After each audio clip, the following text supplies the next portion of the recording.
Wah, 50 triliun Pak, tahun 2019 itu lebih Pak.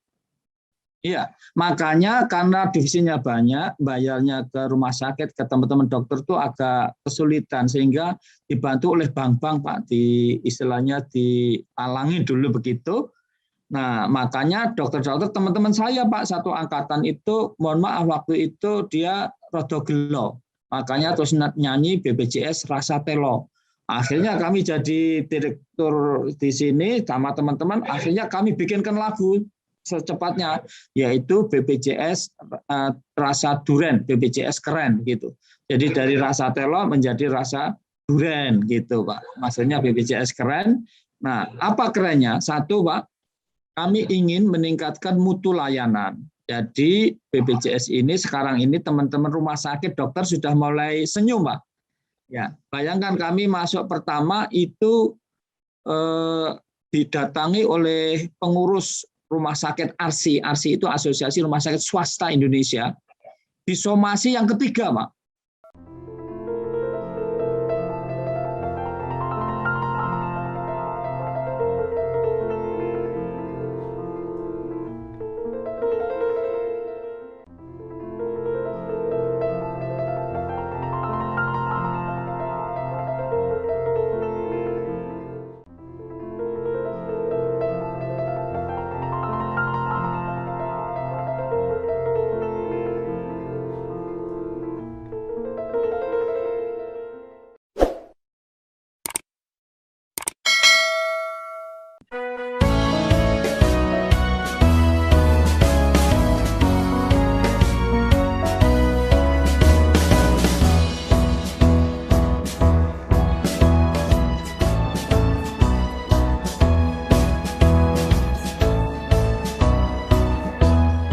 Assalamualaikum warahmatullahi wabarakatuh. Waalaikumsalam. Saya Bambang Sadono di kanal Bangsa TV. Mudah-mudahan kanal ini selalu bisa mencatat prestasi, mendorong kreasi, membangun motivasi.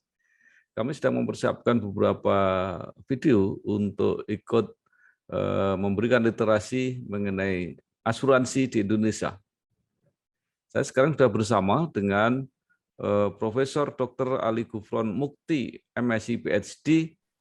Beliau adalah Direktur Utama BPJS Kesehatan, yang pada hakikatnya BPJS adalah asuransi sosial yang dimiliki oleh publik.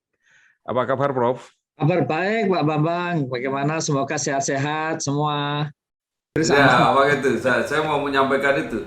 Dan itu juga yang mungkin menyebabkan Prof. Ali Gufron ini mempunyai gelar ahli asuransi kesehatan, ya.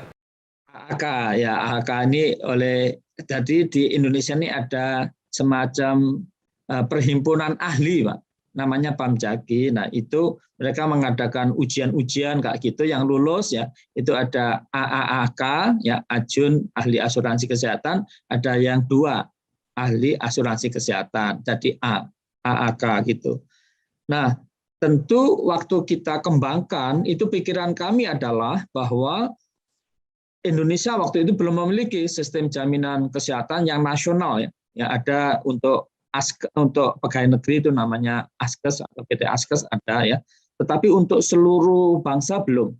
Nah, oleh karena itu kami berpikiran bagaimana mahasiswa sebagai calon pemimpin bangsa itu sudah terekspos, sudah merasakan bagaimana pentingnya jaminan kesehatan itu atau asuransi kesehatan itu.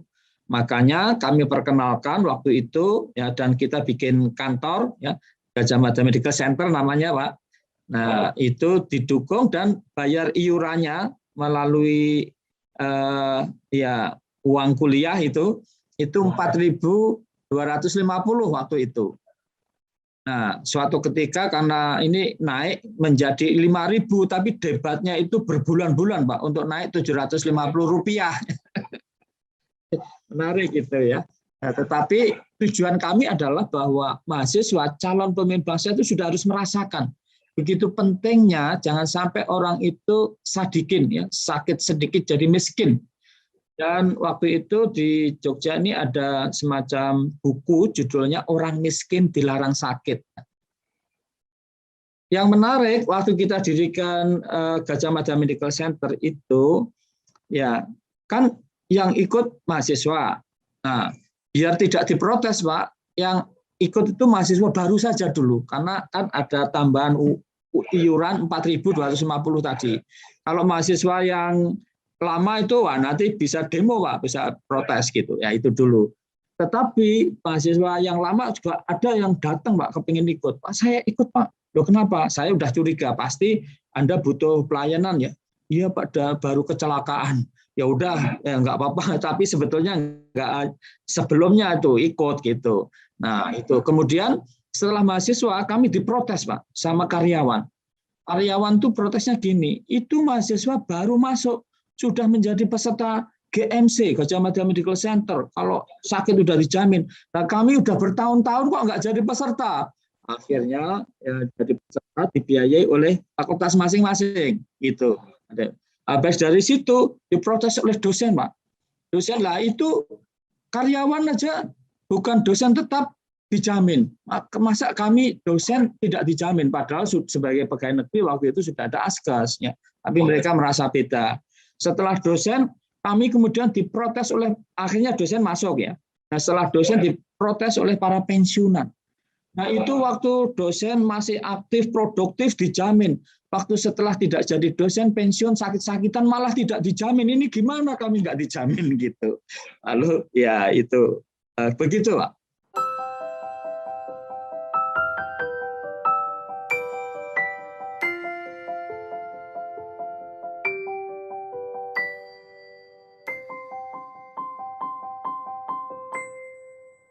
Ya, itu sampai sekarang masih ada? Masih, Gajah Mada Medical Center masih ada, dan konsepnya itu, Pak, itu bagaimana mencegah sakit. Ya. Tapi kalau sudah sakit, nah mereka kita jamin gitu. Tapi ada cost sharing. Nah ini agak sedikit berbeda dengan BPJS.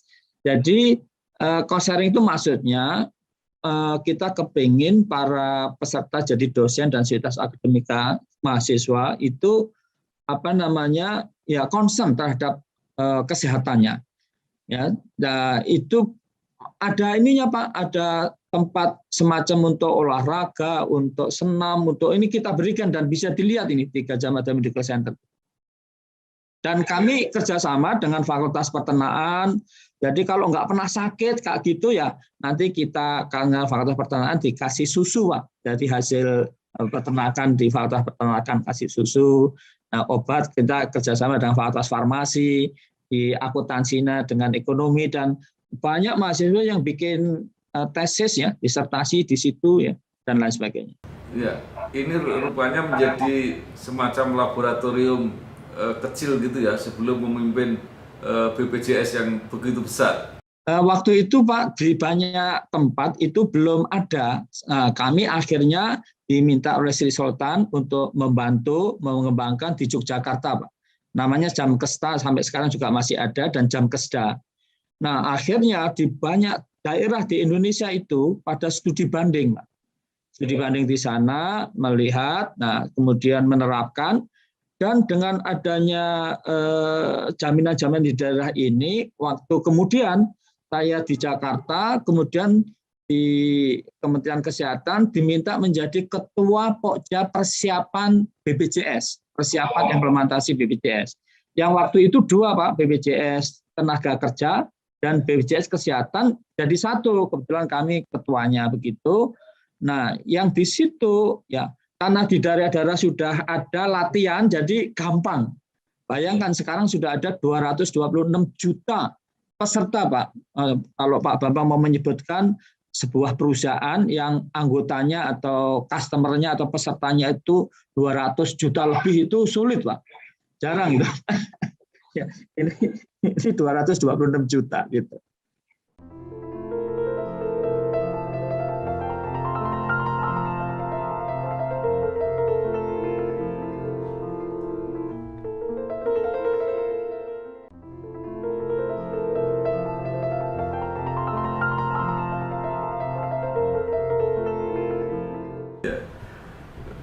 Nah, jadi kalau begitu BPJS Kesehatan ini sekarang kembali ke tangan yang tepat gitu kira-kira.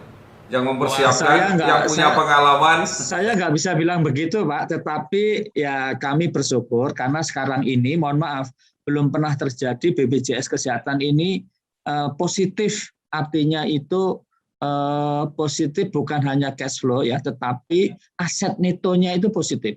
Meskipun mohon maaf Pak, orang-orang sekarang kalau dibilang positif nggak suka, sukanya itu dibilang negatif. Oh, Anda gimana? Negatif itu suka. Tapi BPJS sudah terlanjur positif, Pak. Dan ini baru pertama kali dalam sejarah BPJS gitu. Jadi selain semula itu berasal dari Askes, itu hakikatnya BPJS itu asuransi ya, Bro? Iya, asuransi tapi sosial, Pak, bukan komersial. Beda banget ya, asuransi sosial sama komersial. Asuransi sosial ini adalah miliknya masyarakat, Pak. Artinya miliknya peserta.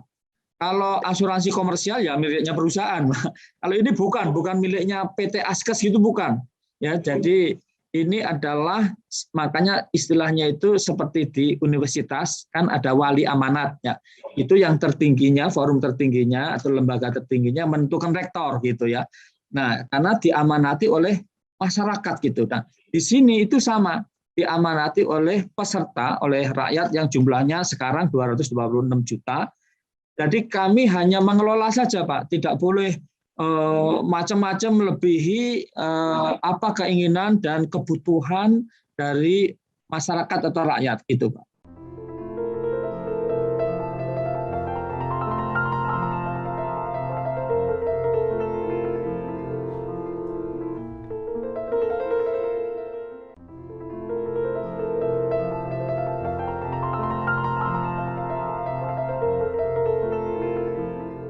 Iya, itu kalau asuransi lain seperti Bumi Putra itu asuransi. Ya, itu semacam koperasi gitu ya. Iya. Ya, jadi itu yang diamanatkan gitu.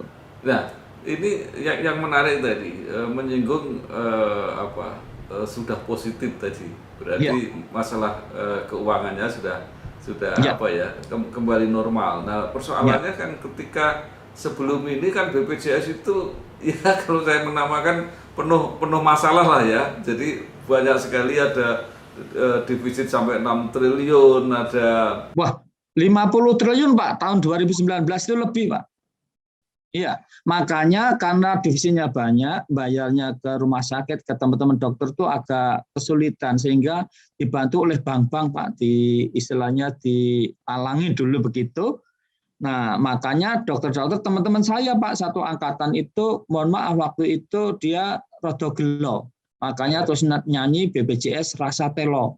Akhirnya kami jadi direktur di sini sama teman-teman, akhirnya kami bikinkan lagu secepatnya, yaitu BPJS Rasa Duren, BPJS keren gitu. Jadi dari Rasa Telo menjadi Rasa Duren gitu, Pak. Maksudnya BPJS keren. Nah, apa kerennya? Satu, Pak, kami ingin meningkatkan mutu layanan. Jadi BPJS ini sekarang ini teman-teman rumah sakit dokter sudah mulai senyum, Pak. Ya, bayangkan kami masuk pertama itu didatangi oleh pengurus rumah sakit ARSI. ARSI itu Asosiasi Rumah Sakit Swasta Indonesia. Disomasi yang ketiga, Pak. Nah, saya mau, nah ini kesatu kapan, kedua kapan, tiba-tiba jadi ya dirut ya, ini sudah somasi ketiga, Pak. Wah, terus kami selesaikan, kami oke deh kita selesaikan, dan rupa-rupanya BPJS harus membayar hampir 0,5 triliun atau 0,5 triliun lebih. Nah, tapi kami senang karena sudah selesai. Nah, kami ingin menjaga cash flow rumah sakit biar rumah sakit itu memberikan pelayanan sebaik-baiknya kepada peserta. Nah, ini apa? Nah, kami sampaikan kepada seluruh rumah sakit yang tentu bisa kami jangkau ya, bahwa jika BPJS punya utang, kasih tahu kami secepatnya dan secepatnya pula kami bayar begitu. Karena waktu itu ya tempat rumah sakit ya istilahnya tadi berteriak terus nyanyi Rasa Telo tadi gitu. Nah, akhirnya sekarang ini 1 November ini kami rubah lagi, Pak. Yaitu juga belum pernah terjadi di sejarah BPJS bahwa rumah sakit setelah memberikan pelayanan kepada pasien, belum kami verifikasi, asal sudah menyerahkan dokumen klaim, langsung kami bayar, Pak. Jadi nggak usah diverifikasi, tapi langsung kami bayar dulu. Tapi bayarnya ini tergantung kepada kinerja rumah sakit. Apakah mutu layanannya bagus kepada peserta BPJS, apakah sistem informasinya itu terintegrasi, ya, sehingga kalau orang dirujuk itu dari layanan primer ke rumah sakit, nah, tahu bahwa rumah sakitnya bornya itu masih ada atau bednya itu masih ada yang kosong, dan sampai dirujuk, lah penuh, Pak, kembali lagi atau cari yang lain, wah itu menyusahkan, Pak, menyusahkan gitu. Jadi kalau rumah sakit bagus bisa dapat istilahnya kami bayar dengan jumlah yang cukup tinggi gitu. Tapi belum 100%, belum 100%. 100%-nya nunggu setelah kami verifikasi gitu.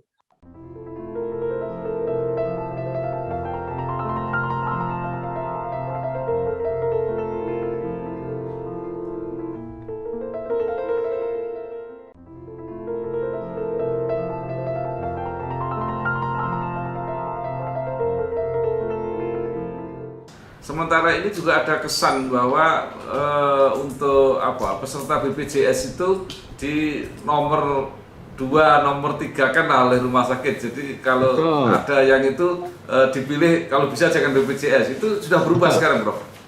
Ya, kami optimis sih berubah, Pak, tetapi memang belum semuanya ya. Ini sebagai contoh begini. Waktu Pak Presiden Pak Jokowi sudah menandatangani surat keputusan mengenai direksi dan Dewan Pengawas BPJS, itu kami belum dilantik, Pak, tapi sudah beredar gitu di masyarakat itu. Banyak yang WA ke kami, ada yang mengucapkan selamat, tapi yang protes itu banyak juga. Nah, antara lain gini, persis yang Bapak sampaikan tadi. Pak, gara-gara kami peserta BPJS, kami di nomor ya ada nomor 2 kan, kami harus antri 5 jam, ada yang bilang kami harus antri 6 jam. Saya bilang sebentar, saya WA nih saya jawab. Kami itu dilantik saja belum kok sudah diprotesi ya, nunggu dulu gitu ya.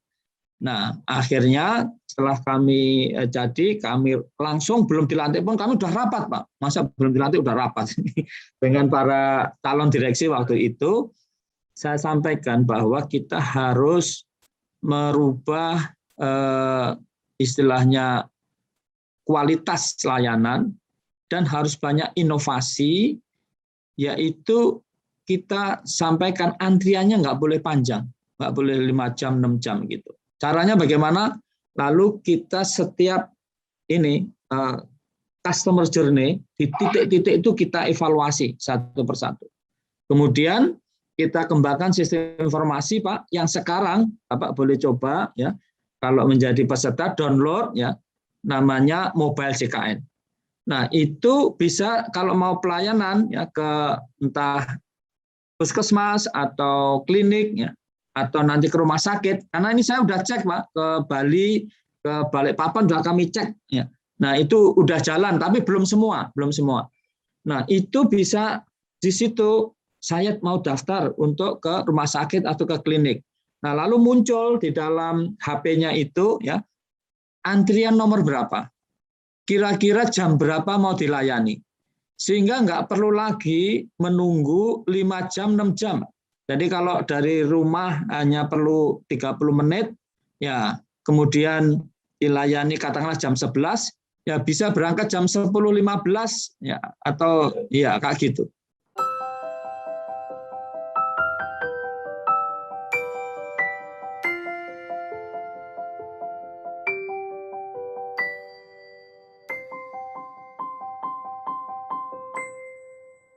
Ya, ini menarik sekali, Prof. Jadi ya terpaksa membandingkan. Jadi yang lama itu kan yang diwarisi oleh Prof. Ali Gufron ini kan BPJS yang penuh persoalan, menjadi pembicaraan DPR luar biasa waktu itu. Menteri Keuangan mengeluh, ya. Kemudian ada kecurigaan terjadi fraud.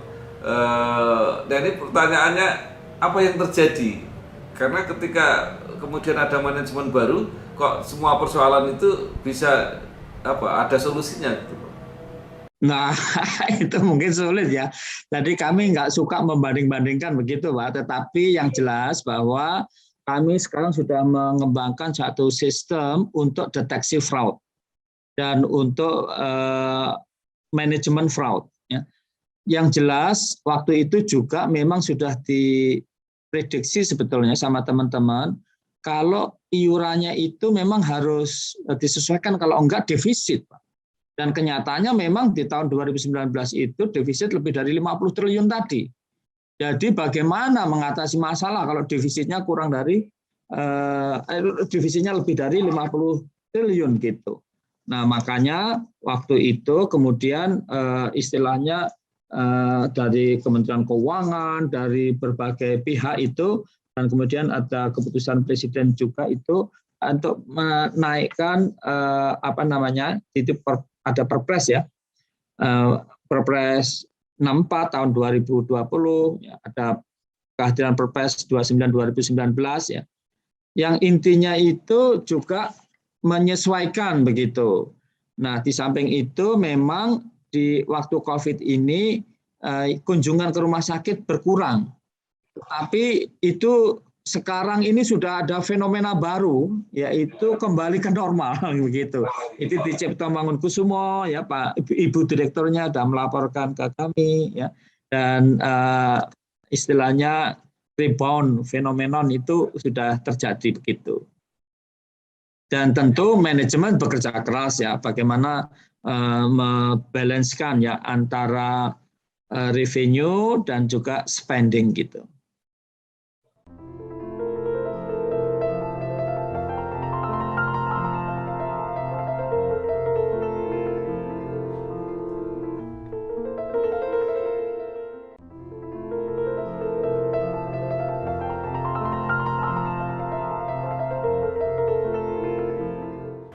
Nah, itu kan jawabannya ternyata menaikkan iuran. Tidak hanya menaikkan iuran, kalau menaikkan iuran saja kan mohon maaf beberapa orang kemudian kesulitan juga ya, dan juga ada turun, dan yang menunggak ini karena ada COVID, ada ini agak naik Pak gitu. Ini memang tapi itu juga ya salah satunya, tetapi bukan satu-satunya gitu. Ya. Nah, dulu kan pernah ada persoalan banyak yang protes karena iuran naik, kemudian sampai kalau tidak salah Mahkamah Agung kalau tidak salah membatalkan itu. Kemudian ada Perpres baru. Itu sebenarnya apa yang berubah? Kok masyarakat kemudian ya saya tidak tahu sesungguhnya, tapi dari pantauan media massa kan tidak terlalu protes lagi, Prof. Iya, ya karena memang ya kami ya banyak hal lah yang menentukan itu. Yang jelas itu bahwa kami ingin satu hubungan dengan pemangku kepentingan itu baik gitu, termasuk masyarakat dan juga rumah sakit tadi dan Kementerian Kesehatan dan lain-lain gitu, termasuk dengan DPR. Jadi kami ingin mendengar Pak, apa sebetulnya yang diinginkan oleh para pemangku kepentingan, terutama peserta rakyatnya. Nah, oleh karena itu pertama kali BPJS program yang kita launching adalah BPJS Mendengar. Dan BPJS Mendengar itu rupa-rupanya banyak yang ingin didengar Pak, ribuan. Dan itu dari apa yang kita dengar, kita punya ya program BPJS Mendengar itu kami dengar, termasuk keluhan-keluhan itu, dan itu kita tampung di situ, lalu kami analisis ya, lalu kami masukkan di dalam strategic planning untuk 5 tahun ke depan, dan kemudian kita terjemahkan menjadi rencananya nih program tahunan begitu dari apa yang kami dengar itu Pak, seperti itu. Ya. Dulu itu kan pernah terjadi ya, rumah sakit mengeluh kecuali bayarnya itu lama ya, nagihnya sampai berbulan-bulan.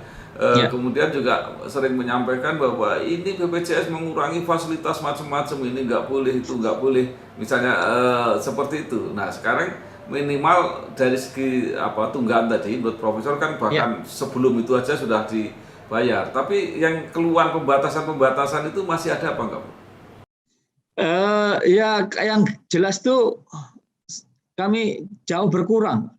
Keluhan-keluhan itu ya masih ada tapi jauh berkurang. Nah, yang jelas tunggakan tadi sebagai contoh, kami tentu Presiden ini membantu ya, yaitu bahwa ada semacam relaksasi. Jadi kalau yang punya tunggakan itu umpamanya katakanlah 2 tahun, 3 tahun ya, itu bayarnya yang pertama cukup 6 bulan lalu bisa dicicil. Cuman ini batasnya itu habis di akhir 2020. Jadi Desember 2020. Nah, ini sedang kami proses, kami ajukan ke Presiden untuk diperpanjang. Yang jelas banyak menolong masyarakat karena masyarakat kemudian bisa mencicil, bisa katakanlah kalau 3 bulan cukup, 6 bulan sisanya dicicil semampunya begitu. Dan itu bagi BPJS juga bagus karena collecting iurannya menjadi bagus karena uang jadi masuk. Jadi peserta juga bagus karena dia kalau tidak dilunasi iurannya, dia nggak bisa menjadi peserta karena punya tunggakan, harus dilunasi dulu dan kena denda gitu.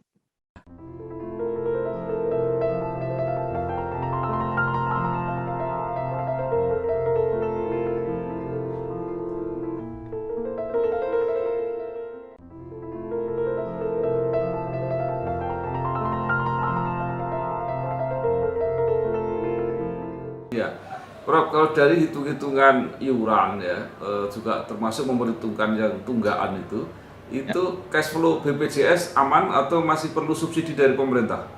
Kami nggak perlu subsidi, Pak. Kami aman, bukan sombong ya, bukan. Tapi maksudnya kan pertanyaannya, maksudnya begini.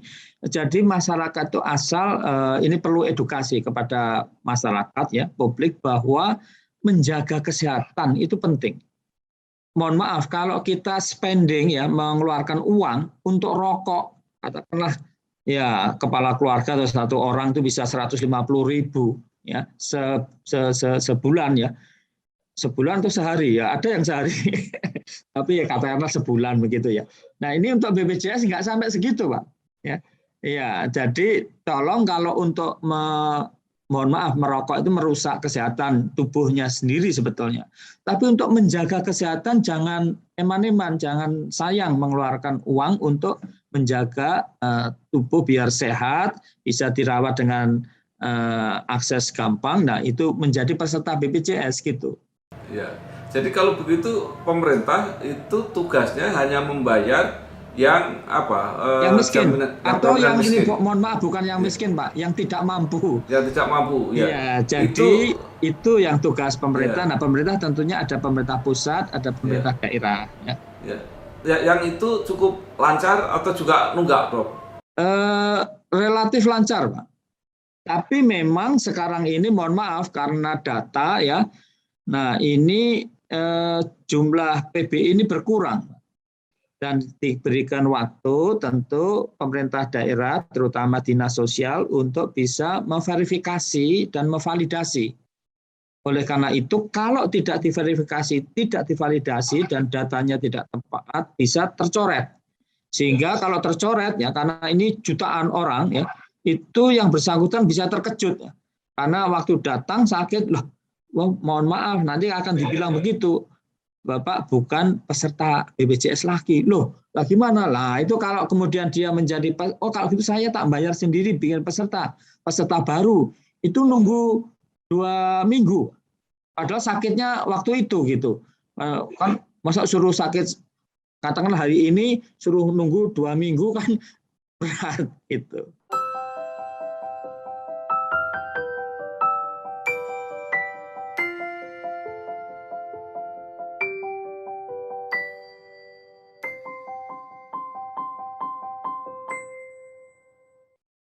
Terima kasih sekali kepada Profesor Dr. Ali Gufron Mukti, MSc, PhD, Direktur Utama BPJS Kesehatan yang telah memberikan penjelasan yang luar biasa mengenai keberadaan BPJS saat ini yang sudah jauh lebih baik, misalnya mengenai klaim-klaim rumah sakit yang sudah mulai dibayar lebih awal dan keluhan-keluhan masyarakat terhadap layanan BPJS sudah mulai banyak dikurangi. Sekali lagi terima kasih.